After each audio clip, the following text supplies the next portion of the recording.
Business की खबरें देने वाले न्यूज़ चैनल्स पर एक्सपर्ट ओपिनियन देखकर सुनकर अपना इन्वेस्टमेंट प्लान बनाते हैं तो आज का खर्चा पानी आपके लिए ही है।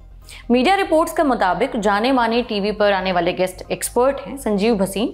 वो सेबी की जांच के घेरे में आ गए हैं।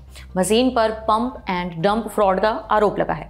क्या होता है ये pump and dump, Sanjeev Bhasin कौन है और उन पर ये आरोप क्यों लगा है और उन पर ये आरोप लगना बाजार की एक बड़ी खबर क्यों है, इस पर विस्तार से बात करेंगे। नमस्कार, मेरा नाम उपासना है और आप देख रहे हैं द लल्लन टॉप का डेली फाइनेंशियल बुलेटिन खर्चा पानी। ये तस्वीर देखिए, ये संजीव भसीन है। आपने इनको बिजनेस टीवी चैनल्स पर स्टॉक्स खरीदने बेचने की सलाह देते हुए सुना होगा, देखा होगा।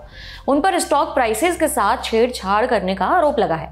संजीव भसीन 9 सालों से ब्रोकरेज फर्म IIFL सिक्योरिटीज के साथ बतौर कंसल्टेंट जुड़े थे, वहां अपनी सर्विसेज दे रहे थे और कई बिजनेस चैनलों पर स्टॉक एडवाइस भी देते नजर आते थे।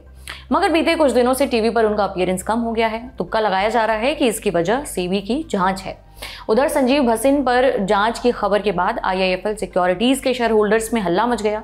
27 जून को कंपनी के शेयर 4% से थोड़ा सा ज्यादा गिरकर 218 रुपए 15 पैसे के निचले स्तर पर पहुंच गए। शेयरों में गिरावट देखकर IIFL सिक्योरिटीज को बयान जारी करना पड़ा। कहा गया, IIFL सिक्योरिटीज या इस ग्रुप की किसी भी कंपनी के बोर्ड ऑफ डायरेक्टर्स में संजीव भसीन नहीं है। उनका कॉन्ट्रैक्ट 30 जून 2024 को खत्म हो रहा था, मगर स्वास्थ्य कारणों से कॉन्ट्रैक्ट 17 जून को ही खत्म कर दिया गया। सेबी की जांच के मसले पर भी IIFL ने अपनी बात रखी। कहा, भसीन ने हमें सेबी की जांच पड़ताल के बारे में बताया था, मगर ये जांच किस बारे में है उसकी कोई डिटेल नहीं दी, इसलिए हम कोई भी टिप्पणी नहीं कर पाएंगे। 27 जून को कंपनी के शेयर 205 रुपए के स्तर पर पहुंच गए थे। हालांकि ऐसा लगा कि कंपनी की सफाई के बाद शेयरों में थोड़ा सा भरोसा लौटा और 28 जून को BSE पर शेयर 3% की तेजी के साथ 211 रुपए 15 पैसे पर बंद हुए। अब आप सोच रहे होंगे कि संजीव भसीन पर सेबी की जांच का आपसे क्या लेना देना है, बताएंगे, लेकिन उससे पहले जानते हैं कि ये हैं कौन। बिजनेस चैनल्स पर बैठने वाले पैनल में संजीव भसीन जाना पहचाना चेहरा है। चैनल्स पर बैठकर वो बताते हैं कि कौन से शेयर खरीद सकते हैं, कौन से नहीं, किन शेयरों में आगे तेजी आ सकती है, किन में गिरावट आ सकती है। कुल मिलाकर वो बताते हैं कि बाजार के सेंटिमेंट कैसे हैं और निवेश के लिए अच्छे मौके कहां पर बन रहे हैं। अब जानते हैं कि उन पर आरोप क्या लगे हैं। मनी कंट्रोल की रिपोर्ट के मुताबिक भसीन किसी प्राइवेट कंपनी को कुछ चुनिंदा स्टॉक्स रेकमेंड करते थे, फिर टीवी पर आकर वही स्टॉक्स निवेशकों को भी सजेस्ट करते थे। उनकी सलाह मानकर रिटेल निवेशक वही स्टॉक्स खरीदने के लिए ऑर्डर देते थे।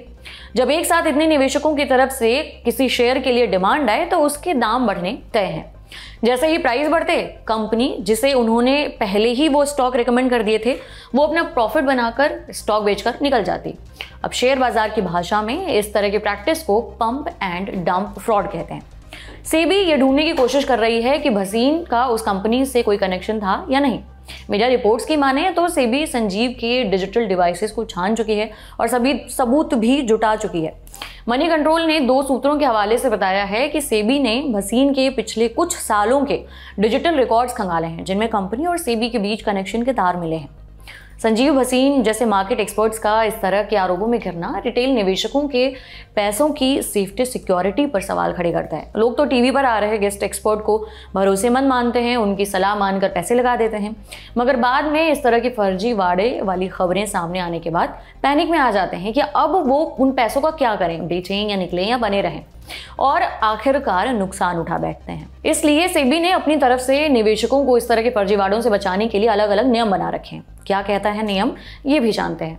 सेबी का नियम कहता है कि कोई भी एनालिस्ट या एक्सपर्ट जो मीडिया में गेस्ट की तरह आकर शेयर रिकमेंड करता है या IPO के बारे में सजेशन देता है, वो चैनल पर एडवाइस देने वाले दिन से 30 दिन पहले और 30 दिन बाद में खुद उन शेयरों में ट्रेड या इन्वेस्ट नहीं कर सकता। इतना ही नहीं, एनालिस्ट या एक्सपर्ट्स को अपना नाम और रजिस्ट्रेशन स्टेटस भी बताना होगा।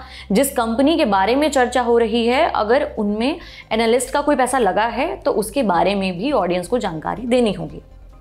अगर कोई एक्सपर्ट इन नियमों का उल्लंघन करते हुए पाया जाता है तो उसे फर्जीवाड़ा और गलत ट्रेड प्रैक्टिसेस के लिए सजा हो सकती है। 5 लाख से ऊपर का जुर्माना या धोखाधड़ी से कमाए गए प्रॉफिट का 3 गुना, दोनों में से जो भी रकम ज्यादा हो वो वसूला जाएगा। सेबी ऐसे मामलों में अलग अलग तरीके से सबूत जुटाती है। सबसे पहले तो कथित एक्सपर्ट या फिर एनालिस्ट के पर्सनल डिवाइस से छाने जाते हैं। अपनी जांच के आधार पर कथित एक्सपर्ट और जांच के दायरे में आई कंपनी की तरफ से जमा कागजों के आधार पर सेबी पहले कारण बताओ नोटिस जारी करती है, फिर ऑर्डर जारी किया जाता है जिसमें पेनल्टी हो सकती है या उक्त एंटिटी को बैन किया जा सकता है। हालांकि ये पहला मामला नहीं है जब सेबी ने किसी टीवी चैनल पर आने वाले और स्टॉक रिकमेंडेशन देने वाले गेस्ट एक्सपर्ट पर कोई एक्शन लिया हो। इसी साल फरवरी में सेबी ने जी बिजनेस चैनल के 5 गेस्ट एक्सपर्ट्स और 10 एंटिटीज को मार्केट में शेयर खरीदने और बेचने से रोक दिया था। इन गेस्ट्स पर भी स्टॉक मैनिपुलेशन का आरोप लगा था। सेबी ने अपनी रिपोर्ट में कहा था कि इन गेस्ट एक्सपर्ट्स ने टीवी पर एडवाइस देने से पहले ही स्टॉक रिकमेंडेशन प्रॉफिट मेकर्स के साथ शेयर किया, फिर बाद में टीवी पर आकर वही स्टॉक्स रिटेल निवेशकों को बता दिया। उनकी सलाह मानकर जब छोटे निवेशक शेयर खरीदते तो स्टॉक प्राइस ऊपर जाते, जिससे इन प्रॉफिट मेकर्स को फायदा होता। कमाए हुए प्रॉफिट में से गेस्ट एक्सपर्ट को भी प्रॉफिट शेयर किया जाता था। सेबी ने इन एक्सपर्ट्स को प्रॉफिट से कमाए हुए 7 करोड़ 41 लाख रुपए लौटाने का भी आदेश दिया था। सेबी ने तो सेफ्टी सिक्योरिटी के लिए बंदोबस्त कर रखा है, लेकिन ये निवेशकों की भी जिम्मेदारी बनती है कि वो खुद को जागरूक बनाएं। निवेशकों को टीवी या सोशल मीडिया पर मिलने वाले स्टॉक रिकमेंडेशंस में आंख मूंद कर कतई भरोसा नहीं करना चाहिए। कभी भी बिना जांच परख के पैसे नहीं लगाने चाहिए। किसी दूसरे की सलाह पर सीधे इन्वेस्ट करने की बजाय पहले खुद उस स्टॉक के फंडामेंटल्स, उसकी बुनियादी चीज़ों को समझ लें, तभी इन्वेस्ट करें। और अब चलते हैं दूसरे खबर की तरफ जो सेबी और निवेशकों से ही जुड़ी है। सेबी ने 27 जून को हुई बैठक में कई अहम फैसले लिए हैं जो खासकर रिटेल निवेशकों के काम के हैं। हम उनके बारे में बात करते हैं। इन मीटिंग में फाइनेंस इन्फ्लुएंसर्स पर नकेल कसने से लेकर स्टॉक्स के डेरिवेटिव सेगमेंट में एंट्री और एग्जिट के नियमों और कंपनियों के डी लिस्टिंग से जुड़े बदलाव देखने को मिले।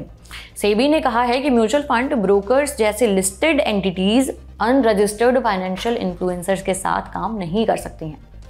अनरजिस्टर्ड फाइनेंशियल इन्फ्लुएंसर्स मतलब जिनका सेबी के पास रजिस्ट्रेशन नहीं है, जो ऑथराइज्ड नहीं है फाइनेंशियल से जुड़ी एडवाइजेस देने के लिए। काफ़ी समय से अनरजिस्टर्ड कंपनियां, ब्रोकर सोशल मीडिया पर सिलेक्टेड स्टॉक्स में इन्वेस्ट करने की सलाह बांटे जा रहे हैं, जो दावा करते हैं कि उनके सजेस्टेड स्टॉक्स में पैसा करके आप इतना मोटा पैसा कमा सकते हैं। और इनके झांसे में आकर कई सीधे साधे लोग अपने पैसे गंवा रहे थे। इसलिए सेबी ने इन अनरजिस्टर्ड सलाह बांटने वालों पर सख्ती दिखानी शुरू की है। हालांकि ऐसे फाइनेंशियल इन्फ्लुएंसर्स जो इन्वेस्टर्स को एजुकेट कर रहे हैं, उन्हें इन प्रतिबंधों से बाहर रखा गया है। सेबी ने कहा है कि ये कंपनियों को तय करना होगा कि वो उन्हीं लोगों के साथ काम करें जो सेबी के नियम कायदों को न तोड़ रही हो, उनका पालन कर रही हो। वहीं कंपनियों के लिए फ्यूचर एंड ऑप्शन मार्केट में शामिल होने के नियमों को भी सख्त किया गया है। नए नियमों के मुताबिक मार्केट कैप और डेली ट्रेडिंग एक्टिविटी के लिहाज से टॉप 500 कंपनियों को ही F&O सेगमेंट में रखा जाएगा। इन कंपनियों को यह भी सुनिश्चित करना होगा कि उनके पास अच्छी खासी अमाउंट में लिक्विडिटी हो। इस फैसले के बाद सिर्फ दमदार कंपनियां ही F&O सेगमेंट में ट्रेडिंग के लिए एलिजिबल होंगी और लिहाजा रिटेल निवेशकों को भी इससे फायदा होगा। आज के बुलेटिन में इतना ही। उम्मीद करते हैं आपको ये जानकारी पसंद आई होगी। पसंद आई तो हमें कमेंट बॉक्स में बताएं, अपना फीडबैक दें। बाकी अगले एपिसोड तक अपना ख्याल रखें। शुक्रिया।